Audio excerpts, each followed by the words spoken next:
Welcome back and thank you for staying with us on Daybreak Extra on Trust Television. I mean, we have a lot, a guest in the studio, but Fatima will do all the honors. Sumaya. Of course, do us the honor. Okay, so yeah, we're going to be discussing maternal health care today. And, it's not just the maternal health care we're looking at. We're looking at the support the midwives and the doulas, give to these pregnant women in terms of their needs. So yeah, maternal health care is a vital component of public health system worldwide and comprising a range of service aimed at safeguarding the well-being of pregnant women and their babies. Ensuring access to quality maternal health care is crucial for reducing maternal and infant mortality rates, improving maternal outcomes and fostering health communities. Joining us in the studio to discuss on this is Rahama Aliyu Yelwa. She's a lawyer, professional doula, and a teacher. Thank you so much, Rahama, for joining us this morning. Good morning, and thank you for having me. Okay, so in my introduction, you heard me talk about midwives and doulas, which you happen to be a doula. Yeah. For those that don't know what a doula is, can you tell us more about it? So a doula is kind of like part of the birth team, but different from the midwife in that while a midwife is medically trained, a doula is medically informed. So, just as you are informed as well, a doula provides physical, social, emotional, support for women, and also informational support. So that's kind of like, and information is interesting. It's kind of like processing information because everybody has access to information, right? But sometimes you're even trying to just process the information that you have access to. That's also part of the support that a doula gives to you. And this support can be in pregnancy, in birth, or postpartum. So that's the difference. Yeah. All right, speaking on this support particularly, I mean, beyond the emotional support, which is something you just described, what kind of practical assistance do you give, from during the pregnancy, before and after? So in pregnancy, for example, practical support would be that it's figuring out what you want as part of your birth. So it's kind of like preparing for birth, right? Even in pregnancy that, I have morning sickness, it's sort of like someone to bounce information back on. Sometimes you have doctors, you can go to the hospital, but there are like timelines for that. Whereas you have constant access to a doula that, even information that you've discussed with your doctor, it could be like, okay, this is what was discussed. Like, then we process that and also process it to you. Do you get like what it means to you and how this translates in your life and your circumstance and then also figuring out, so if for example you wanted to birth with your spouse, right, have them present in the birth room, right, in the labor room, then the first thing you need to do is find a practitioner that allows that to happen. Do you understand what I mean? That you're not just walking into a hospital, but then so I'm resourcing you. I'm thinking, okay, these are hospitals that are friendly for spouse. That's resource that, okay, you can go to this hospital. That's your first checkpoint, right? And then that's what makes it easier for you to have your plan executed. In birth now, you may have discussed different ways. Okay, this is how I want to birth and everything like that. And part of that, finding the practitioner that supports those things, is also me being there to kind of like advocate for you. And maybe your spouse is not available, maybe your mother is not available. I could possibly be in the birth room with you. I have been in the birth room with mothers before, and sometimes it's just reminding you to breathe. Like it gets so tense sometimes you forget to breathe in birth. That's okay. Reminding you to drink water, because it's okay to drink water, to kind of like stay to have a drink, to eat a snack, or something like that. Again, there are hospitals that don't allow that. But it's possible for you to, be able to snack during labor. So it's things like that in postpartum, which is like my favorite part of birth, really. Because we forget that there's a lot of care that you have gone through 40 weeks, 9 months, that is intense of growing and incubating a human being. Indeed. And so then it's the care that comes to you after birth. Sometimes I'm not even required to do anything because there are people that have, maybe your mother is around or something like that. Sometimes you just need, they said I should drink pap. You're now like, you're frustrated because everybody's telling you, and you just kind of need somebody to be the calm. And so sometimes that's just my emotional support that, is then like, oh, why is this pap even important? And that's also a part of the conversation, to kind of educate you on what is going on, and to also be able to find your voice. Because then when people, you know, and is well-meaning, and because there's this modality, is well-meaning, like do this, do this, do this, do this. Yeah, I've seen new mothers, you know, struggle with that, where a lot of people, you meet someone even in a supermarket, and that person is giving they just you come and say, you're not wearing socks, you know, it's exactly. So, you know, things like that. It's good to see that, you know, you're saying, oh, it feels calm and, you know, encouraging. So at what point should a pregnant woman, or should I say a family, indulge the services of a doula? I think at any point that you feel like you need support, there are people that so for example, for me, right, and I've birthed twice. I have 2 children, and I remember there's this app. It's called Baby Center. It's still relevant today, but it was like my Bible. You see, like it was such a every day I'm reading it, and I remember, and also when I was pregnant with my first child, I remember my friends got me this book, What to Expect When You're Expecting. It was one of the most thoughtful gifts I received. I'm a person that likes to research and know what's happening, right? And so if you're that kind of person, maybe you may not need somebody at that time for support.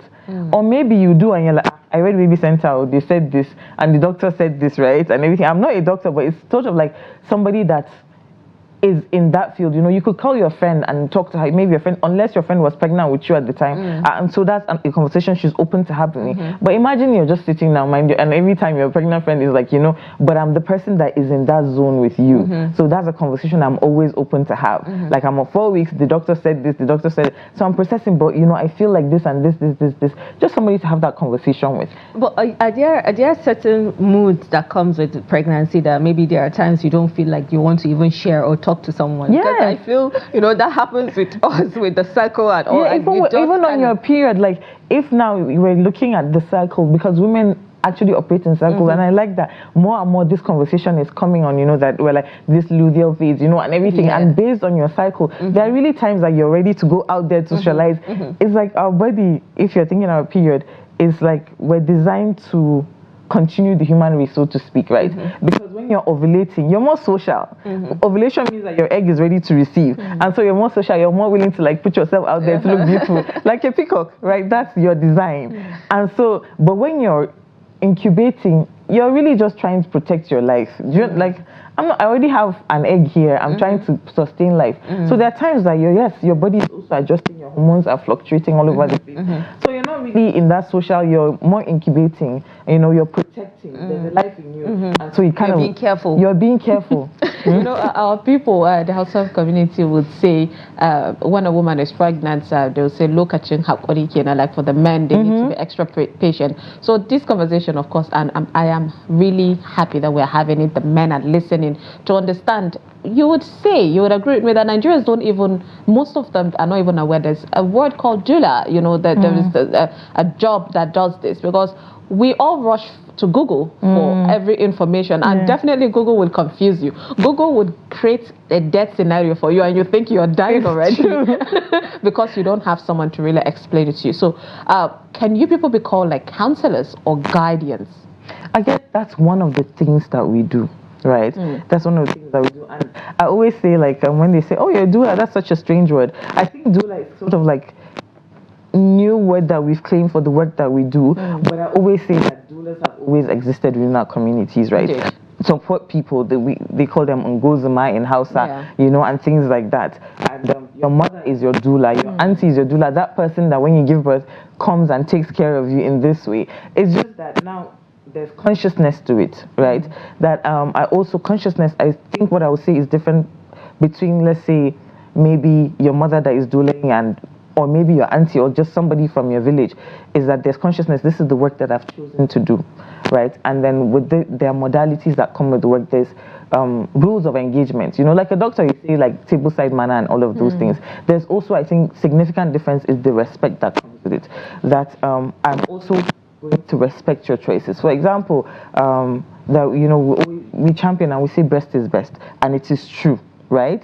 But then that you choose not to breastfeed for many reasons, or you're incapable of breastfeeding, I'm going to be able to, regardless of how I feel about it, it's not about me, but what is obtainable to you, and what is accessible to you, and what you're capable of doing. So I'm not really imposing, I'm just there to kind of create a flow. Yes.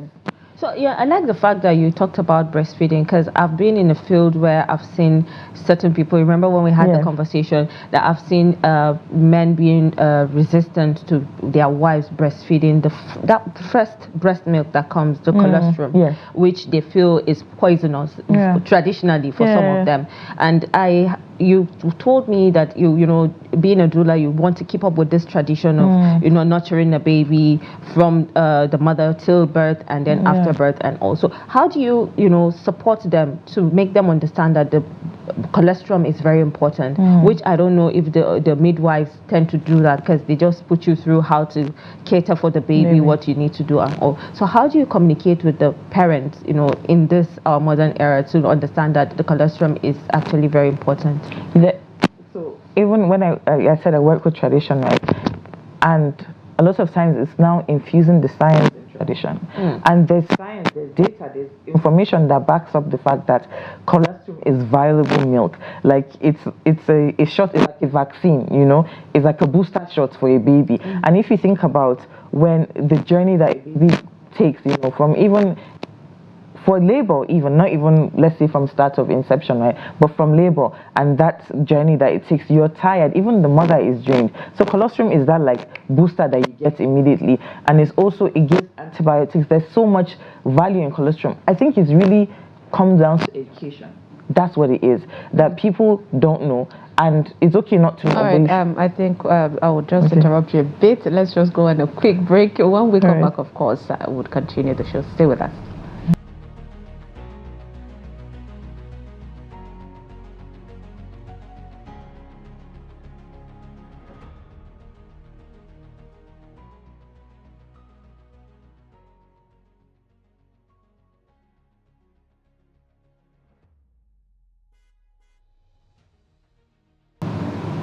Welcome back, and thank you for staying with us. We're still with Rahama Aliyu Yelwa. She is the Ungwarzoma, that's the doula. Ungwarzoma. Exactly. Ungwarzoma. Anyways, so yeah, you were talking earlier before we went on a break about breastfeeding. What parents should go through, should understand, a mother after giving birth. So with even colostrum, right? I think that is education, really. People don't know what they're missing, and if you tell them the value of this and give them data to back it up, I think people are more open to education and also approach, right? Because, I mean, we're all humans with, with choice. And you can't force me to do anything. Do you get, like, it's the same way. So basically it's appealing to your person, your kind of person. Because if you have the information, then you're able to make better choices and everything else. So it's giving people the information so that they can make better choices. Indeed. I mean, we tend to know how mothers who are nursing mothers tend to get really frustrated with family members because the family members are forcing them to do this. No, you have to do this. You have to. It's because it's this. So they feel they are not being given the choice to make that decision themselves. But then, anyways, talking about postpartum, it comes sometimes. It tends to come with depression, mood swings, and all of that. How do you guide these mothers? I think I personally have a theory, and I'm sure there's like science now to back it up, or developing science to back it up. The care that you receive postpartum especially determines how well you are. I see it as a snow globe, like you're in that stage where everything has been shaken up, and everything, and that care that you receive is what allows things to settle down. Your hormones are all over the place and everything, and there are fundamental human needs that you have in that time. You have the need to be seen, to be witnessed. When you have a baby, you kind of like Lion King, you want to kind of hold your baby up there and be like, I have a baby, and to be celebrated in that. But you also need to be nurtured, to be fed, to be taken care of. You need touch as well. That's also part of the things that now these things sometimes when they come in combative form, it's harder for you to receive. You get it's different when I come to you and I say, you look hungry, or here's some food, instead of come and eat. And so even though you need to be nourished in the way that I present nourishment to you, sometimes your body rejects it. You know, you would reject it. And so it's not calm. And in all of this, like, it adds to your snow globe, your distortion, right? And everything like that. And you have a baby and it's overwhelming. And depending on what your history is before the baby, you know, you're terrified, you want to care for your baby. You're now also in a... Have you seen a chicken with her baby chickens? Yeah, protective. You cannot. Very protective. But then you're not... Your cup is empty, basically, but you're still giving because you can't even stop giving to your child. You know, you're like biologically impossible for you to, but then you're empty, so you kind of like have sparks. It's like, you know, and I think that's where it comes from. The care that you receive postpartum is very, very crucial to your mental health and, you know, the progression, even for your child as well. Because, for their well-being. like she said, you know, there are people that have the trauma that it comes with the postpartum. There are people that said they felt like they want to strangle their children. Is it that bad? Does it affect the mother? I mean, at varying degrees. And if you think about it, I think because you're very raw in your postpartum period, you're not also able to, now, you know, maybe there's something wrong with you, you're able to cover it or pretend, right? But in that time, your body is open. Do you get all of the things that the changes that you've covered? You don't have that energy to cover things, and of course, it would affect you in varying degrees. There are some that do not even want to touch their babies. Then it becomes postpartum psychosis. That's why even in the, you know, there's baby blues, there's postpartum depression, there's postpartum psychosis, because the degree of how you're feeling varies. The degree of what is coming out from you varies in that way. So. Okay. I mean, this is a topic that got us really curious and we want to know. I think at this point, every man and woman should learn that. That's why Fatima and I, we can't even wait to chip in our questions. Exactly. So how can a doula, you know, empower a mother to advocate for her own preferences? Because you made mention of the fact that you are in support of whatever she wants to do at her own pace.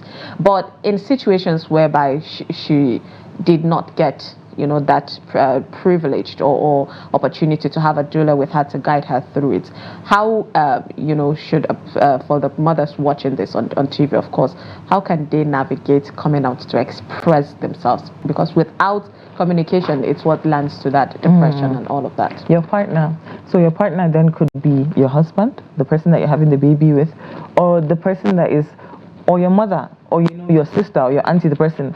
I remember, I think that in all of the shifts that have happened, you know, when you're journeying through life, I'm very close to my elder sister, right? And it's in conversation. But let's say maybe tomorrow I found out that, you can turn rice into leather. The first person that will hear this information is my sister. Yeah. You know, I'll call her and be like, did you know? Yeah. Like, so already, like, my sister knows me to a degree, right? And if somebody was asking about me, my sister would be my support person because she already knows the things that, how my mind is working and the things that I like. That's why, and also for dueling now is to be able to bridge between you and your partner, to get that communication. So it's having somebody that is on your side, that knows your journey and is willing to fight for you. Even when you're not, you know, when you're down, they're like, no, me, I know. I mean, I'll never allow this to happen to her, right? Fati, this is what she likes, and this is, you know, that kind of thing. Of course, there are extreme situations, is that you're also being able come to peace with the fact that this is what I wanted, but maybe based on the circumstance, I was not able to get it, and be at peace with it, but not because nobody tried to honor your wishes. So really, it's about the person that is close to you being on board with you, that you need to communicate, you know, so that people can advocate for you in that way. You made mention of, you know, going into the labor room to assist with breathing and what have you. And, you know, I asked you at what point should, you know, parents or a couple indulge the services of a doula. So can a doula, you know, assist with the preferences of birthing, you know, maybe in terms of natural birth or cesarean? Can they also assist with that? So there's data that says that if having a doula presence reduces your likelihood of having a C-section, right? But then also And if you were having a C-section and you wanted someone to be present to give you, that's fine. You know, I would be present. And a lot of times I say I'm just a fly in the wall. I'm just watching the process, right? And it's incredible because sometimes you just want to be witnessed. You just want somebody to be there, you know, and everything like that. And so that way, even when you come back, it's like, did you see that? Like we then process, you know, someone to process what happened to you. Because sometimes like, Abi, was I mad? You're like, no, I was there. I saw it. You know, things like that. So and you just need that validation. Like, yeah, I was there. I saw what was happening and everything, and someone to also step in for you. So you know, in birth, I've had someone that had chosen to have a home birth, and it's knowing that, as the birth progressed, we had to move to the hospital, and that was fine. But she had already been going for antenatal. The hospital had her records. It was not like out of nowhere we just dropped in the hospital and everything like that. And so when we're there, you know, and of course, like there'll be a little irritation sometimes from nurses. Like, you know, she was in labor and she wanted to stand there. Like, no, we have to lie down. We're like, it's fine. Like, you know, let her just, you know, things like that. So someone that kind of takes the aggression from you, you know, the nurse is coming. I'm like, she's okay. Like, you know, and things like. So it's like the services of a doula is very expensive at this point because the way Rahama is talking. No, it is. Being around I think it is a necessity, and if I know our Nigerian men, they will definitely rush for the services because we've seen how sometimes there tend to be miscommunication. You know, the men don't understand why the women are like that, and the women are like, why are you not understanding me? So definitely it comes handy, you know, having a doula. But then there is a bit of say misconceptions between the doula, the midwife, the doctor, and all of that. So is it suitable? Fatih made mention of in case if there is cesarean section, is it suitable for all types of birth plan, you know, for doulas to be around? So all types of birth plan, then, like you said, the engagement would then vary, right? In that if you're having a home birth, maybe I'll be there with a midwife, you know, and things like that. My engagement is different. The things that the services I'm able to provide for you will be different in that time. If you're in a hospital and having a birth, it would also be a different scenario. If it was a CS, again, depending on like what the policies are in the hospital, sometimes is a CS is just you that is required in the room, right? And everything else. So it varies based on the type of birth you're having, based on the environment that you're having the birth. Like that's why I think it's very custom care. All right. Speaking of birthing, quickly again we clash. Speaking of birthing, what are the plans that should be put in place, you know, by expectant mother? How do you mean? Say there are things that when you go to the hospital they'll tell you, you need to get this, you need to get this for preparation of you birthing. But then how about emotional, you know, all of this when it comes to the physical, emotional, without the care, the things that you need? What are the things that the mother, that's the pregnant woman and her family should prepare for? Food. I think that there should be, you know, and then also the kind of food that you have immediately after birth, for example, and if depending on also the kind of birth now, right? After CS is like what you should be eating, you should be having liquids and things like that. But the kind of birth, like wholesome, nourishing foods that should be available to you, even in labor. Because in labor you can replenish, you can have water, you can have dates, kind of give you energy. Labor can be very exhausting. And so then you have to have the energy to be able to go on. So, you know, food, the things that you need warmth as well, you know, and things that will keep you warm. So that could be tea, that could be, you know, that would be socks. Those are like, for me, every hospital has a policy of things that you need to take to the hospital for your birth. But the things I recommend, you need to take something to drink, a snack, and then socks as well. It's very important to keep your feet warm. And this is also almost like, you know, old wives' tale that you say your feet cold is your womb cold, and I think that there's now science backing it up. To back it up. Okay, so quickly, let me ask this question: how important is you know, the support of a doula for the first-time mothers and even the experienced mothers? Because you know, does it just stop when you indulge the services of a doula for being a first-time mother and the experienced mother? So do you know what's interesting about like what has in my practice, right? The people that usually reach out to me are second-time mothers. First-time mothers usually come. Go ahead. Okay. First-time mothers, right? And it's almost a tragedy, right? But you know, your first baby, you're excited. Maybe your spouse is excited as well. Your whole family is excited, and but I think somehow they forget you. you know? Yeah. And so the baby comes, everybody's excited, but nobody really, like, you know that, I did not enjoy that experience. You know, that kind of thing. And then they're always like, you know, when you say, oh, so what are your plans? I say, my husband is going to do this, my husband is going to do that. After that first time, you're like, my husband did not do anything. You know, so you're more willing to then be like, okay, I'm going to be serious now. Let me get somebody that's going to actually care for me. And I also say that my work, right, I like to center the mothers, especially the mothers. I say that we all know how to take care of babies, and more, there's more ways that we're taking care of babies, you know, their well-being and everything, but we're gradually forgetting how to take care of moms. You know, once the baby says, like, bring the baby, and you know, there's someone that will bathe the baby, but they forget that the mother, you journeyed with that baby, so you also need that care. And so I'm kind of part of the remembrance, like, remember the mother, and if the mother is okay, the baby is most likely going to be okay. Yeah, so mostly I have second-time parents that reach out to me. Oh, yes. Nice. That's really beautiful. Thank you so much. I mean, due to time, I still have tons of questions, but due to time, we'll have to put a stop to this. Appreciate you joining us to, you know, give us tips and tricks of the doulas. Rahama Aliyu Yelwa, she's a lawyer professional, doula, and a teacher. Indeed, I mean, doula she's a teacher actually. Interesting. That's amazing. Thank you so much for joining. Thank you very much for having me. The word is a lawyer turned teacher. And with that, of course, we have come to the end of Daybreak Extra. Do not forget to follow us via our social media handle to catch us up on all of the programs that we bring for you. Thank you so much for joining us. I am Sumaya Abubakar. Do have a lovely weekend. And I'm Fatima Ahmed Musa. Do hold room for Adeni Ajishafe with the 360 Sports.